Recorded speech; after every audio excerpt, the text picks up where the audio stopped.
দুর্নীতির অভিযোগে এবার শেখ হাসিনার সাবেক সামরিক উপদেষ্টা তারিক আহমেদ সিদ্দিক ও তার পরিবারের সদস্যদের বিরুদ্ধে মামলা করেছে দুর্নীতি দমন কমিশন।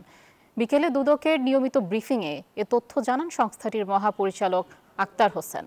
তারিক সিদ্দিক তার স্ত্রী ও 2 কন্যা সন্তানের নামে মোট 62 কোটি টাকার অবৈধ সম্পদ এবং 122 কোটি টাকার সন্দেহজনক লেনদেনের প্রমাণ পাওয়ায় তাদের বিরুদ্ধে আলাদা মামলা করে দুদক।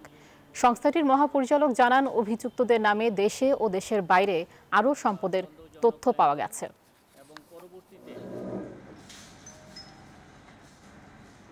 মেজর জেনারেল অবসরপ্রাপ্ত তারিক আহমেদ সিদ্দিক সাবেক প্রধানমন্ত্রী নিরাপত্তা বিষয়ক উপদেষ্টা জ্ঞাত আয়ের উৎসের সাথে অসঙ্গতিপূর্ণ 28 কোটি টাকারও বেশি মূল্যের সম্পদ অর্জন এবং বুক দখলে রাখা এবং তার নামেও 4টি ব্যাংক হিসাবে 62 কোটি টাকারও বেশি মূল্যের সন্দেহজনক লেনদেন এবং পরবর্তীতে উক্ত অর্থ স্থানান্তর, রূপান্তর এবং হস্তান্তর করার অপরাধ অনুসন্ধানকালে প্রমাণিত হয়েছে।